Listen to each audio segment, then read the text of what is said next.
ColdHands, he's banning away the Warlock, so once again indicating a fairly aggressive strategy, even more so than we saw earlier on, because he's not bringing a Warlock of his own. So maybe from Ben that he could still be bringing a very aggressive lineup, because Kazakus Priest has a fairly good shot against most of the aggressive decks. From the last guys, with the jazz hands and everything. No, these guys mean business. Wow, and they mean it quickly. Yeah, from both players. It is going to be the aggro Druid that we were hypothesizing might be the starting mirror last series, but turned out to be double Jade Druid. But now it is that double aggro Druid, and from ColdHands, getting a 1-drop on 1 is obviously fantastic, and Living Mana to follow up can be difficult to deal with. But Ben here on the coin, if he can find himself a Mark of the Lotus, maybe a Mark of Yasharaj, he could find himself pulling very far ahead. And through the headset, I've just heard one of the other players, who was quite a long way away from me, swear about that hungry crab being in the deck. They're not impressed. Somebody's got Murlocs down there. That's true. Wait, so that was ColdHands who had the... Yeah. Okay, so that's going to be very... not very good in this series, because obviously BigBen not bringing the Paladin whatsoever. All right, so who's going to get off this fastest start here? Ben's hand obviously pretty impressive. How bad would you think Patches is in this opening hand? So you need to talk about how bad it is to draw Patches in a lot of these matchups, because very often back in the day it was like Pirate Warrior was the worst because there was nothing to activate it with. But in this particular deck you can make it buff up a Charger with the Wolf or the Mark of the Lotus, so it's not quite as bad as it can be in some of the others. Obviously you'd rather pull it out with the Corsair, but it's not the worst in the world. Yeah, so it's still the worst card, but it's still the worst card to get something out of it. You can make it work, yeah. You can make the best out of it. Especially if he hasn't drawn the other Pirate anyway, so it's like... Because that makes your Pirates worse as well by having it. So as long as you don't draw the Pirate, it's not so bad. It's true, but if you can get a Captain, then all of a sudden that's a natural buff for the Patches. But yeah, I agree. Drawing the Corsair, the Bloodsail Corsair here would be very sad. So from what we can see, obviously not from where the players can see, is Ben on a clock here because that Living Mana, is that going to be a game changer when it comes down? He does need to be ahead, I would say, at that point, because Living Mana, it's not a card that in its own right will just win on a board that you're behind on, but if you're on a relatively even or you're slightly ahead on board states, that will just lock out the game. And he's looking like he should be in a position to get in front, but these big taunts don't half slow the game down, and right now if ColdHands can slow the game down, he is in position to get that Living Mana first, but he doesn't necessarily know, obviously, that Ben hasn't got it himself. Yeah, and even then, if he goes for Living Mana on 5 and Ben doesn't kill off all of the Treants, all of a sudden the Scalebanes very possibly just won't be played for ages, so they're clogging up his hand even more. And this is the downside of maybe raising the mana curve of your deck slightly in a deck that you want to be very low and just pulling ahead on turns 1 or 2. I think this is why Aggro Druid has never quite hit it as a tier 1 deck that's accepted as tier 1. I think there'll be people that put it as tier 1. It's because you do have to put a little bit of punch in there, and exactly what you just said, when you put that punch in, it loses a bit of what it's trying to do. So you've got this perennial cycle of people putting in more and more 5-drops, right away from Bittertide Hydra in the last meta as well. And then you lose to starts like this when he gets the 2 pair of blue cards that you definitely do not want to be seeing at this point, with double Scalebane, double Living Mana, and he's just going to be too far ahead for them to really be making a difference, I would say. It's such an unfortunate draw. Anything playable would have been great. Anything playable, yeah. I don't think much of these aggro decks. Both players are on 30. Hit each other. I mean, it shows what this matchup's about. Obviously, as you said, the Druid of the Swarm slowed it down a fair amount so they couldn't go phase, even if they wanted to. But it is just about locking down board control early on, which is exactly what Ben has afforded himself. Yeah, obviously, when you get that board control, you hit your opponent for 14 2 turns running or something, 14 being a number that I thought was pulled at random, but it's probably come from my subconscious as Druid over the years. And you just smash them. Whoa. Even better there, buffing 4 minions with the Power of the Wild is very, very nice indeed. It means he can continue to take value trades on all of the Treants if he even wanted to. To be honest, it'll probably just be Ben slamming away to face turn after turn here, because as soon as he picks up Savage Roar, it's just going to be game over. Yeah, and let's not take what Falcone said about Ben the wrong way. Ben is only wanting to be as a hobby, but it's a hobby he takes incredibly seriously. Yeah, exactly. I mean, just to be absolutely clear on that. If people are wondering, hey, this hobby guy looks serious, that's because Ben is a very strong player and a very serious player. He just doesn't have the time to commit to being a pro. And that's the point to take away from that statement. It's not that he's not trying, it's not that he's not a good player, it's that he doesn't have the commitment to it and the dedication to put in, you know, full 12-hour days. He has a job, he has a life outside of Hearthstone.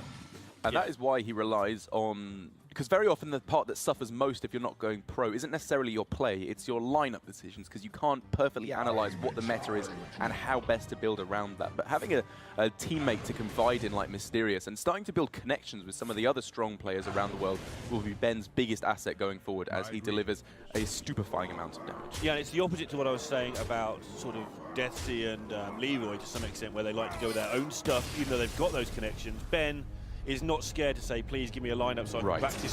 I mean, he'll practice for 7 to 10 days before a big tournament with a lineup that he's got. Stick to aggro, and maybe that lack of versatility can punish you in a finals like this. And I have to ask you now, against an aggro druid going first and your other 2 cards are not particularly strong, could you consider keeping Anduin? I throw it. You throw it?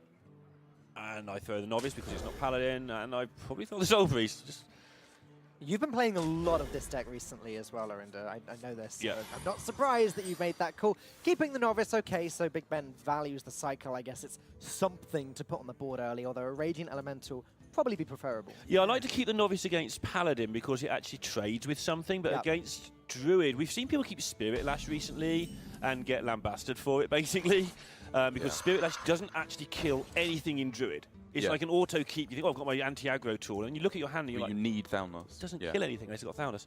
And Novice Engineer doesn't actually trade. I think it might be too slow to keep. I agree. I really didn't like that keep there because, yeah, like you said, what if he got a Radiant or just like anything else? Like, he got a cycle here, but cycle it just by throwing it out of your hand. Now, Radiant and Potion of Madness. That would have been a tip Radiant, Potion of Madness, or even just playing Shadow Visions there, trying to use that time to find yourself a Dragonfire Potion or a Circle of Healing for your Wild Pyromancer is the card that wins this matchup on its own. It just wins the matchup if you draw that card in your opening hand. So I think you go all in looking for it. Very true.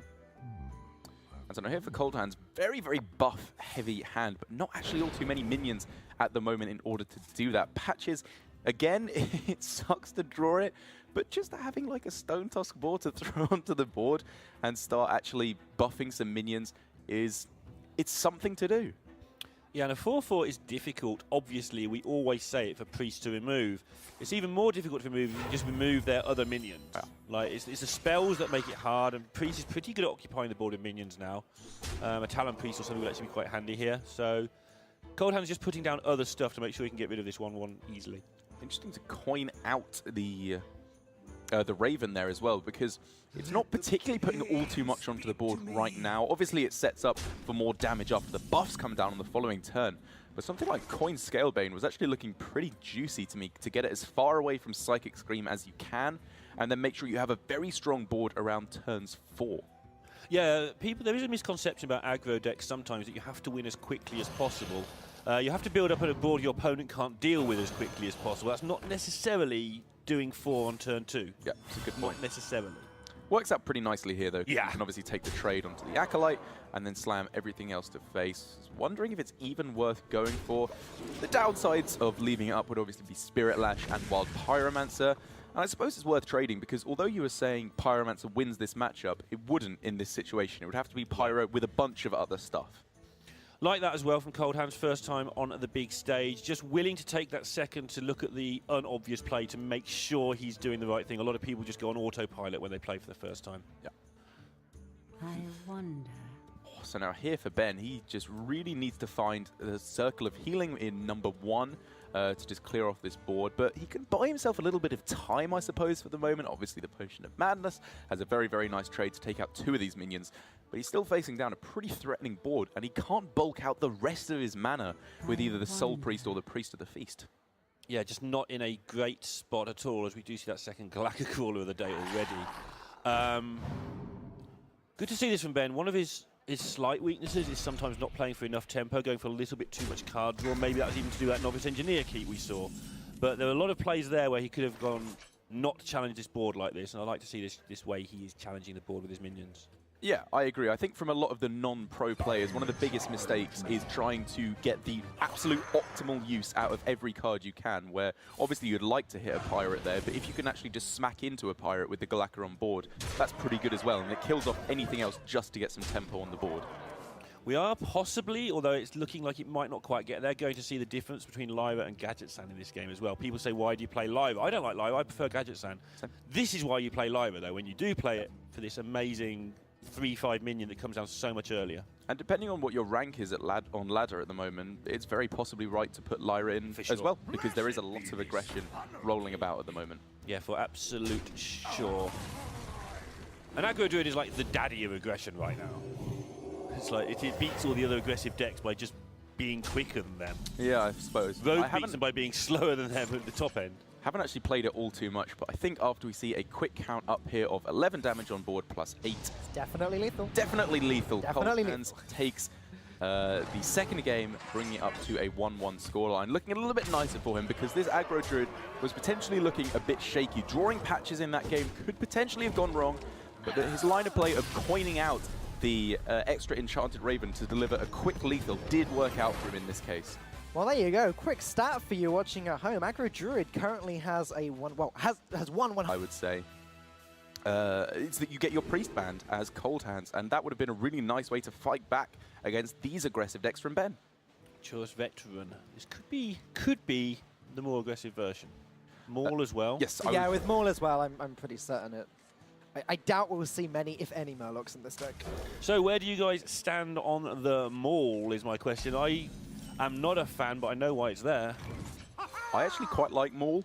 In the aggressive, the aggro non-Murloc variant, I was running 2 for ages. I went back down to 1 for a Spellbreaker because I was seeing a lot of Warlocks. But then in the end I just said, well, I'm never beating Warlock with this tech anyway.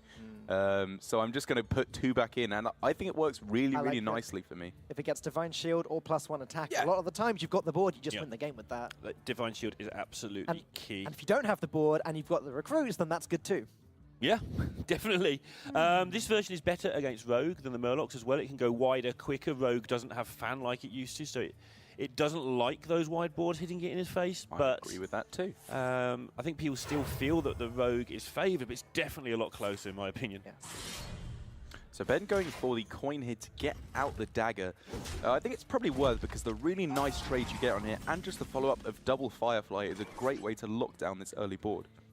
Again, just exactly what we were saying earlier about Ben's play, where he has been a little bit weak on the tempo in the past. Not here. He's getting rid of 2 minions on turn 2 and getting on with the removal of stuff.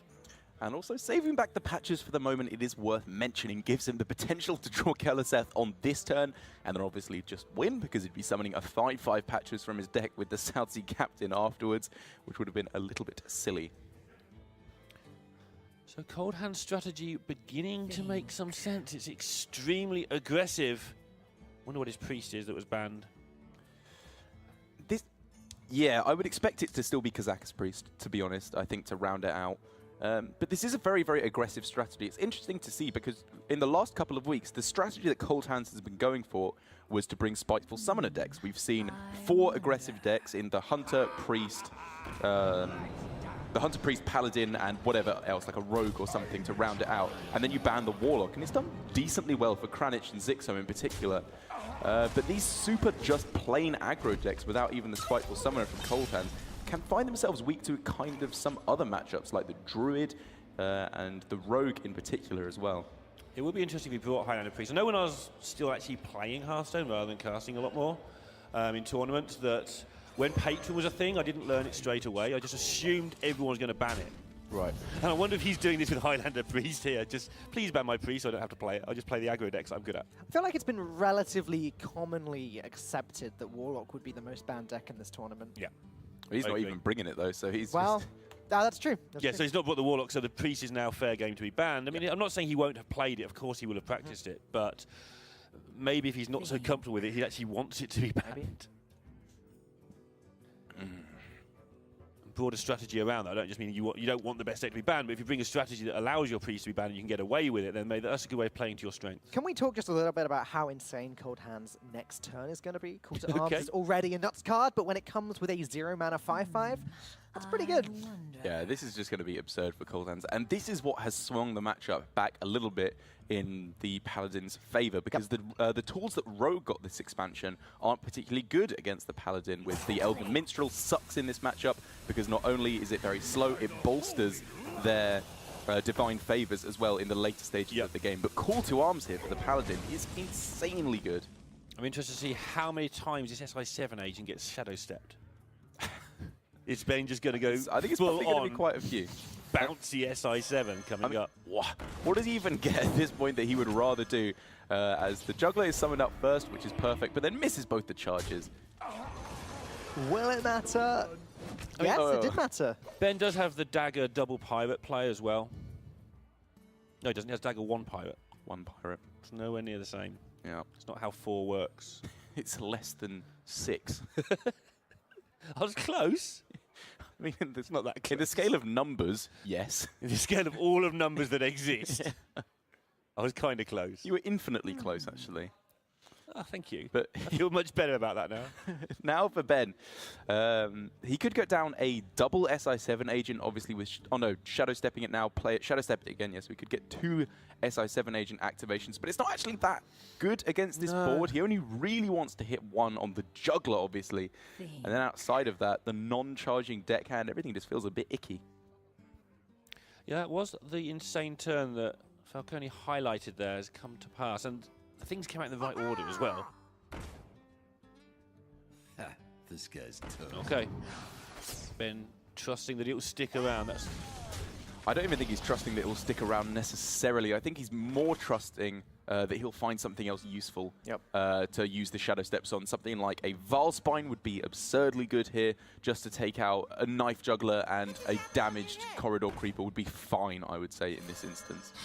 Yeah, definitely showing his aggression by going for the juggler. I just think that turn was enough to, as you said, just to swing this matchup around. ColdHands looks to me like he's going to take this away, and I think it's because of the 0 mana 5/5 that came with the Call to Arms. 0 mana 5/5 seems a strong card It's when just your opponent ridiculous. hasn't got Valspine. In a tempo matchup, it's just ridiculous. When your opponent doesn't have it, you do. Ben has it now, but he drew it too late, so it's only a 3 mana card, not 0. Yeah. Yeah.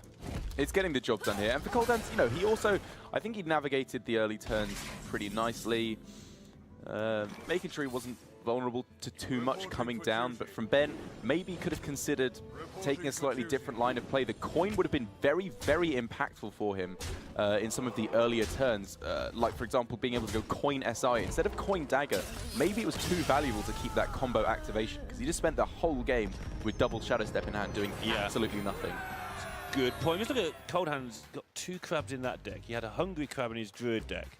A double Galaka Crawler in that deck. Yeah, it's going to be interesting to see how many times finds its way through. Obviously, you can't put Galaka Crawlers in there unless you want to take out the Keleseth package and put in Eviscerate, which just seems unanimously not worth it.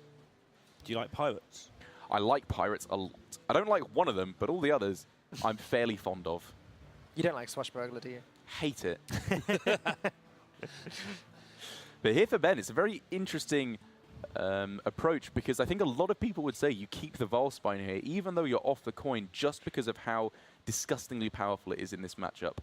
Yeah, a lot of the time in this mirror, you can afford to get a long way behind as long as you make sure that you have those swing turns available to you. And yeah, he's going to... Wow, triple keep. Okay, let's see how this works out for him. This is him saying, okay, I'm going to let you come at me, and I'm going to come back and beat you in the long game. Ooh, and it's looking like it's going to work out for him, because ColdHands has got a decent starting game, which obviously he can fight back against with the backstabs. But double backstab for ColdHands is going to be nigh on useless for quite a few turns. Yeah, the danger here for Ben is if ColdHand picks up Corridor Creep. I mean, that's a danger anyway, as Falcone highlighted last game. But in particular with ColdHands having the early aggression, if he can get a Corridor Creeper, Ben's attempt to come from behind will be thwarted by the 0 mana 5/5. But that's why you have Valspine. That's why even in the previous meta, people were saying you should keep it. But now it kind of seems even more so, because there's still the Scalebanes in there, but now there's also the Corridor Creepers, which you need an immediate answer to. Oh, it's back. It's back. ColdHands doing it an awful poker face there.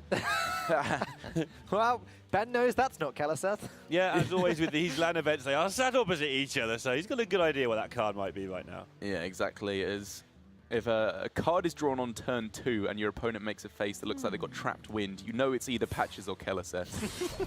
Or they rush the buffet down a bit quick.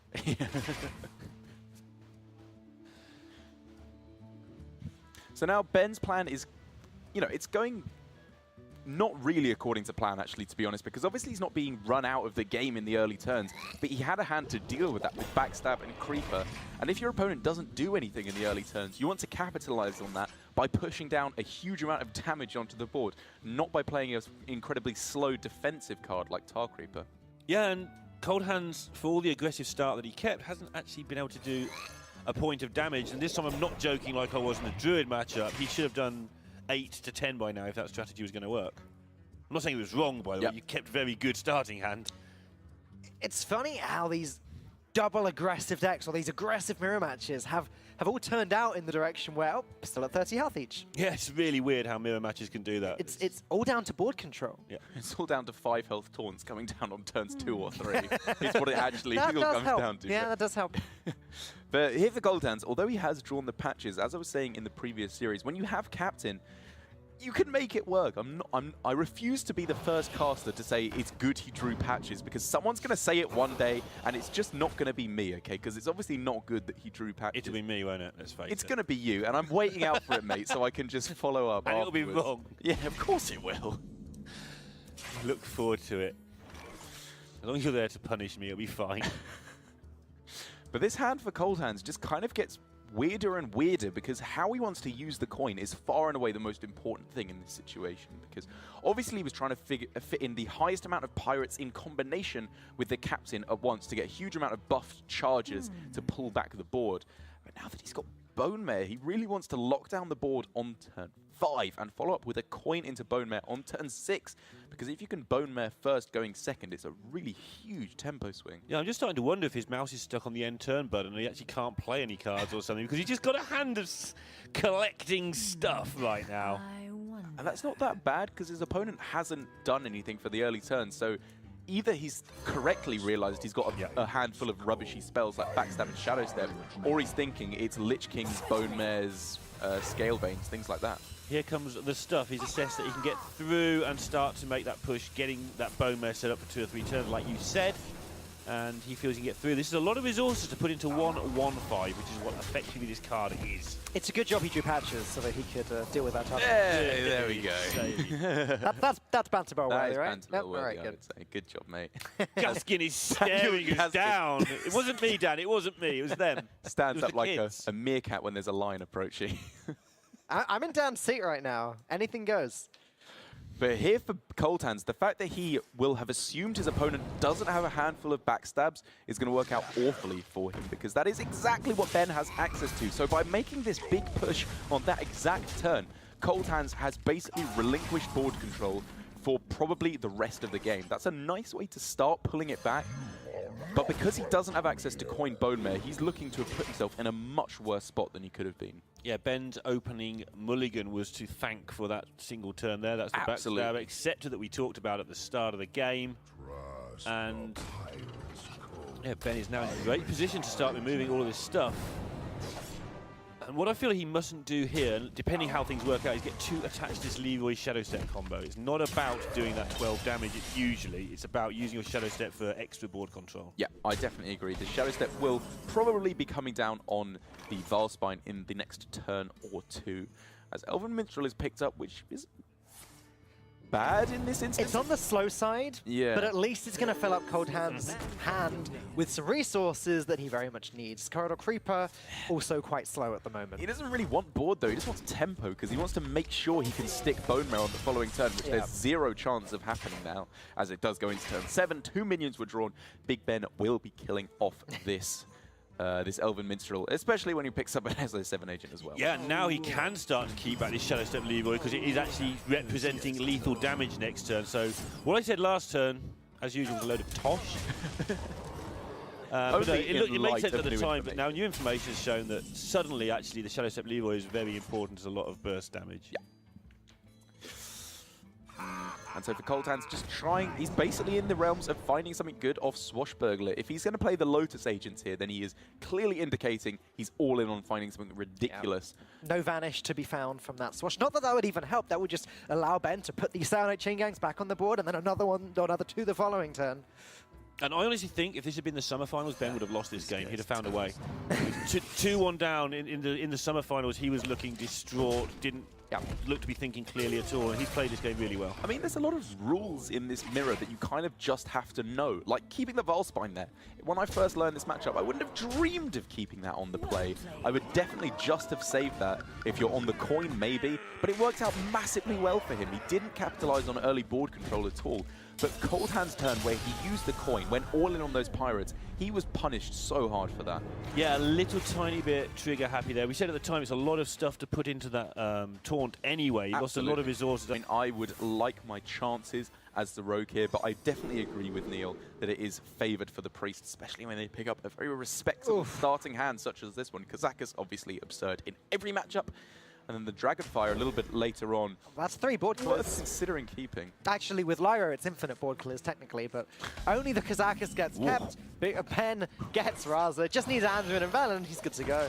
He is. Interesting that he didn't keep the Dragonfire. I'm not sure where most people stand on that one. It's a card that you can definitely get to. It's not like the aggro druid match where if you keep it, it might just not. You might be dead on turn 5. You can definitely get there, but the Kobold Scalebane, the big deal. That's the thing. It's against the aggro druid, you may just be dead, but against the rogue, it's very possibly you may just be facing a Scalebane, and then you can't afford to keep a 6-mana card that does nothing until turns 8 or something. And this is where I think Priest is underestimated even by the people that hate it. This is going to be able to occupy the board with minions. Yeah. You know, it doesn't matter that he hasn't got stuff to blow your cards up with, because he's going to play better minions than you for 3 or 4 turns, whilst picking up good spells. Yeah, and this is something I was talking to Meaty about on Twitter when he cut Binding Heal from his list, and I was saying, do you not really miss the healing? And while I'm sure most people would say that does deserve a deck slot, he was just saying I'm ahead on board the majority of the time. I play this deck for tempo, for board control, really, really hard. It's interesting because I did not know he'd cut it, and I cut Binding Heal a while ago. I don't talk about it much because it's my own personal cut that I have fun with. But I like the extra Gnomish Inventor for the extra card draw, personally. He's very possibly back to using it again. I don't want to name and when you check stat sites, it is usually the 29th or 30th best card. Right, It's just got such good interactions with the rest of the deck. The problem is you put more card draw in, as Dan has a exclamation there as the 5/8 appears in the hand. Yeah, sorry about that. I was just... is you do end up struggling to empty your hand. I got the trap wind look on my face. Right, Luckily, Ben didn't. Ben was very subtle about it, but if I was playing against ColdHands right now, he would definitely know what I just drew. Yeah, the main problem if you don't play Binding Heal is you end up with a lot of stuff stuck in your hand that you can't empty your hand. Exactly. It's very, very clunky. And especially against Paladin, where you want to heal and dump your hand as quickly as possible, it's the double usage. But for the moment here, Ben has the interesting choice of whether he goes for 1 or 5 on the Kazakus potion, because he kind of wants to dump some of the cards from his hand, and the 1-cost potion would have some nice synergy with the Wild Pyromancer, so I wouldn't actually have hated that at all. But there is the obvious upside of getting 4 damage AoE on the 5-mana Kazakus spell, which can be so impactful. ColdHand this time actually making Ben think that he did just draw patches, because that was not a look of happiness after the Caliseth got picked up. Twasn't indeed. Yeah, that's the look of where were you? You're late to the party. So these creepers can be brought down to 3. Well, okay, they could be brought down lower with like charging Southsea and Suicidal patches. deckhands. Yeah, I suppose so. They could come down to 2 if you wanted to play both. So it could be what, deckhand patches, double corridor creeper. But that's, I think, a bit too risky when your opponent still has the coin and they're going into turn 5 because of obviously Dragonfire. Yeah, this is a turn where you've got to find a way to make the priest use that Dragonfire without putting your creepers down, and then you play them afterwards. I agree. So I think we'll see. Yeah, ColdHands is going to take a risk here. It's going to be likely punished. This is where Ben could have taken a 1 spell. This is where I don't feel he put enough time into that potion decision because of the Pyromancer, but... Even if he picks a 5 spell, as long as... I mean, this is ColdHands saying, if he's got 4 damage AoE, I'm losing anyway. Which... Okay, so he picks his poison. If he plays both corridor creepers here, he's praying, I hope he doesn't have Dragonfire. If he plays all these small minions, he's praying he didn't get AoE off the Kazakus potion. But unfortunately for him, Ben's got both. Yeah, and he's got Raza, and he's got Anduin. The only reason I mentioned the 1 potion is you're more likely to get the AoE, and you don't need a big AoE. Very good point. I agree. I think this is such a full hand, he should have gone for 1 mana. Is Elun's will? And so even though I think we're going to see Ben end up ultimately winning this game, it'd be interesting to see how awkward it is for the next 2 or 3 turns just because he hasn't got the nice smooth flow. But well, I don't think we actually saw what options he got on the Kazakus potion, and this clearly indicates that he does not have access to the 4 damage AoE. Maybe he does, or he was afraid of overdrawing if he went for it in combination with the draw, but you don't care about that because you already have Raza and Anduin, and so you will win as long as you don't die in terms of damage. Right, just to point out what he's doing here, his plan is to play the Dragonfire next turn and then to coin Anduin and clear any big stuff like Corridor Creepers the turn after. This is absolutely he fine. takes Yeah. This is not a bad play. I'm not going to dispute that. But it does, as you said, allow the potential for a lot of damage to come down here. Like Leroy would have brought him down to 3. Leroy Coldblood would have won, although Coldblood is probably not in most decks now. Probably not, but if it's going to be in anybody's deck, ColdHands is a player who could have Leroy Coldblood. We were saying don't have too many tech choices. That's one that somebody like ColdHands, who's playing very aggressively, could have ended up with. Wow, so ColdHands could just go all out on praying that there's no Anduin here, which actually, if there is Anduin, he loses anyway, doesn't he? So maybe he should just go super all out with the Bone Mare this turn. I mean, another option is to play 1 Creeper and play the Chain Gang, and that way the Anduin doesn't really do it against the Creeper because you Bone Mare up the Chain Gang and you've got the second Creeper. I think the consideration here isn't Anduin, it's Psychic Scream, because against Anduin you're losing anyway, because obviously if it doesn't, even if it doesn't clear your board, you're just dead in a couple of turns. But against Psychic Scream, you can put forward enough stuff on board to kill them just with 1 Creeper and the Chain Gang, as you said, but still have game if they clear it with the Psychic Scream. Yeah, I think that's a good spot. I think that's what I feel that's the right play here, is just you've got enough chance to tease it, and it's enough damage because your opponent's on 11. Also, like, really taking it down to the simple level of the stress that ColdHands may be feeling on stage. Does he know for sure Ben still has the coin? Is that something that he'll have been tracking? Is that something that maybe will have slipped his mind? Psychic Scream is something that you know comes down on turn 7 regardless of the coin. Yeah. Wow, so taking it... Okay, yeah, going with the line of play we were thinking, and I think this is right. I know ColdHands will have thought about this. This line of play indicates he obviously knows the coin is there, because... Well, even not necessarily, because he still loses to Anduin no matter what, basically. Yeah. But as long as he can protect himself... It's interesting how tough that choice was, and he's still agonising now. And I'm looking at it thinking there's a good case for not playing that Creeper in his mind. I can see why he's so back and forth on it. He's still not sure about the play. You've made the play. Work out what you're doing on the next turn, though. I'm actually looking at it now and wondering if ColdHands wins with Leroy here, though, because he'll have 6 damage, 6 and 12. Nah, wouldn't even win with that, because I'm thinking he has to go coin Anduin, which doesn't clear anything off the board apart from the Corridor Creeper. What is a loon's And so Ben will be thinking, you know, if I go coin Anduin, I lose to Leroy Shadowstep, which is potentially a risk he doesn't need to take. Yeah, and he knows that ColdHands has obviously had a close decision. And he'll know there's a buff of some sort, or Leroy, there'll be damage in hand. Wow. Going with the Glimmer Root. That seems like an incredibly slow thing to do. Yeah, you want to be greedy with this deck, but sometimes if you get greedy against Rogue, you do just lose. Yeah. That's one of the downsides of playing against Rogue, is you can just give them too much time. I can definitely see why he doesn't want to go for Anduin, although it would have turned out to have been correct here, I think. Because he wants to get a little bit more value out of it afterwards. But with the Shadow of Death and the 0 mana hero power, he could have cleared off anything that comes down. It was mainly just being the fact that he dies to Leroy and Shadowstep he was afraid of. But even then, I feel like this maybe wasn't the best way to go about it. Just playing at the Glimmer here just feels slow. And obviously ColdHands has to go for the Bone Mare. He's seen that there might not be an Anduin, and even if there is, you know, you'll put your opponent so low you might be able to draw your own Leroy anyway. Yep. And so this is obviously going to be an Anduin on this turn for Ben. Can even ping off the Saronite Chain Gang as well. Bring himself up to 9 health. ColdHands wins his. That is the one card he did not want to see.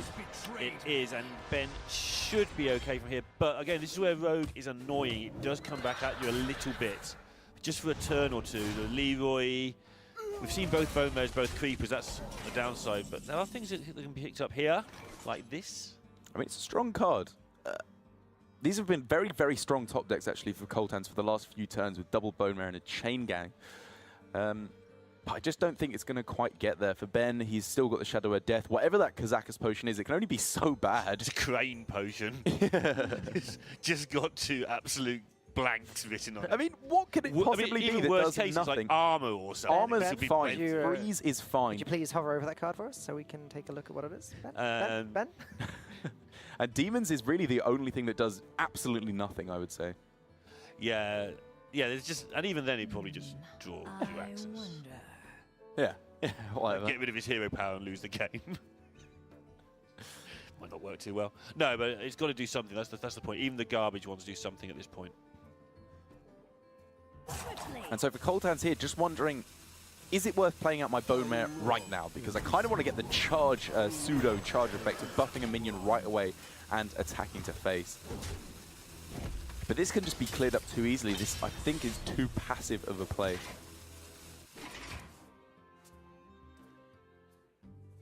Right. Oh, especially with the pickup of Spirit Lash here. Like, you can just go Death in combination with the Priest of the Feast, in combination with the Spirit Lash. You heal up for so much damage at the same time. Yeah, and we've got to give a nod to Ben's planning here. He's kept that Priest and the Feast in his hand for a long time for this situation. Okay. We saw draw 2 cards then. Okay. I think we can assume that, because we saw that on the second one. And anything that's this passive that can't have come down for this long probably has to be something like that. Yeah, and despite the fact it's not the way we called it, Ben has planned out how he wanted this game to come out. He's managed to keep the Shadow Word Death for emergencies, like I keep saying. Rogue sometimes has that final sting in the tail, and he's got it all covered. And Ben definitely showing the experience that he learned from Summer. He's taken that home, he's thought about it, and he's a lot more solid and professional this time around. I think DreamHack helped him a lot with this. I agree. And I think for Ben, although on that turn where he played the Glimmerroot and the Shadow Word Pain, it maybe wasn't the absolute optimal way to play it. It was perfectly good enough in that instant. He'd been dealt such a good hand that he just needed to make sure he wasn't dying. And that's obviously why he didn't want to go for the Coin Anduin, was to protect himself against Leroy and Shadow Step. And maybe that just worked out with the best way of the mana to protect himself against every possible eventuality, but he came very, very close to dying. The fact he's pointing out a face means he's calculated as lethal. Is that the lethal face? That is As opposed the to the Kazaka's point face. at your opponent's face. So this might be damage or something in his Kazaka's potion. I mean, whatever. I think he's got lethal even outside of that. Like, yeah, exactly. It's over, which means Ben is moving up in the winners' brackets, whereas ColdHands is going to be dropping down to the losers. Only one loss from losing and being eliminated from this tournament. Whereas Ben guaranteed top 6 from this first win. We'll be seeing him again tomorrow in the final day. She Death. What if Pavel's learned what the secrets do now? Yeah, that was quite an amusing moment with Pavel earlier in the year at Seat Story. Last year, actually, Neil. Yeah. It's the same. I can say it says deal 5 damage. I saw with the little screen shake there. So it was